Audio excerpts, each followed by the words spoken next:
Good evening. Right, so any locals, expats and tourists here tonight? My story of first is my first impression of this great city, Hong Kong. It's not an original story, but I hope it will be highly entertaining for you. So my first trip in Hong Kong was in 1993. I was 8 years old and it was my first trip abroad. So it was a trip that I've been wanting to do for a while because it was to see my grandparents. But we had to stop in Hong Kong for a stopover for a few days. And I figured if I enjoyed Hong Kong so much, then maybe I'd enjoy the mainland too. But these two places are completely different, so I couldn't really base it on the Hong Kong experience.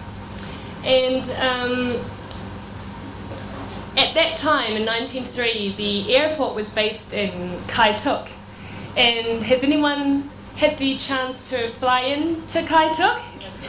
Yeah, and so you know what that experience is like, and it's an unforgettable one. Like, the pilots are really put to the test here. You have to fly in at a certain angle and in and around different like buildings and bridges and motorways.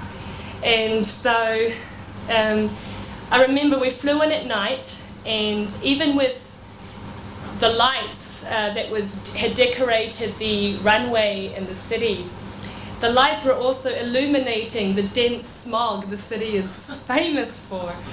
So I remember as we descended, my stomach just plummeted. I wasn't expecting it, and I start puking into the sick bag. And my brother next to me is having a nosebleed and thinking, my poor mother, what is she going to do? She was also she was trying to clean us up. She was trying to take the hand luggage from the overhead compartments, but the flight attendants on board, they were so lovely.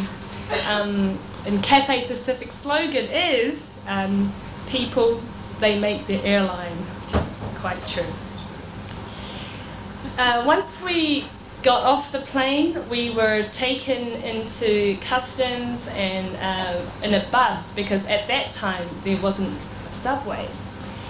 And I remember that as we picked up the luggage, a couple of ladies came up to us and they said, "Hey, do you need help with these bags?"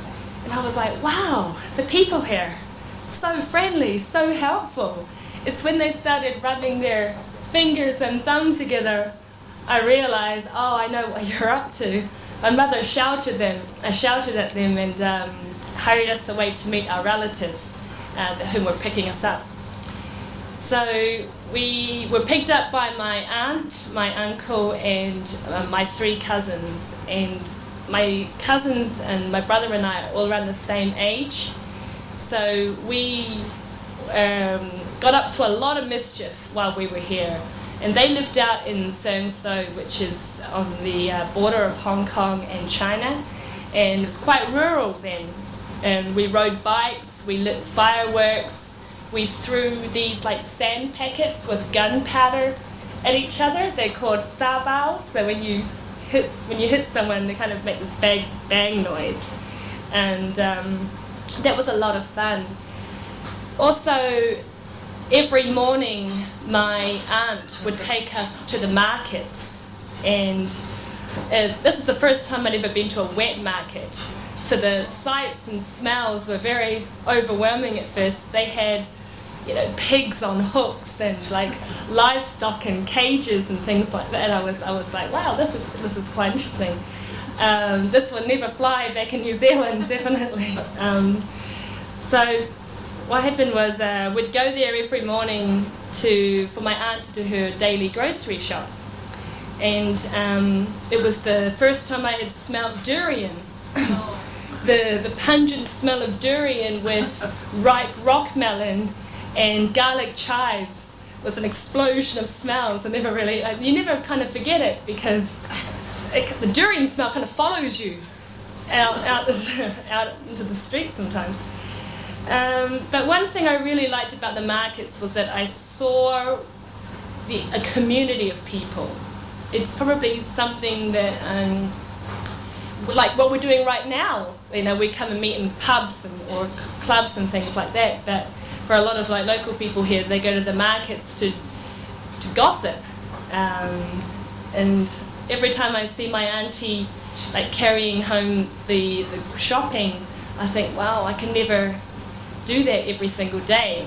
But I can see how she loves like bargaining, gossiping, and the satisfaction of getting the biggest this and the cheapest that. So it's a great thing.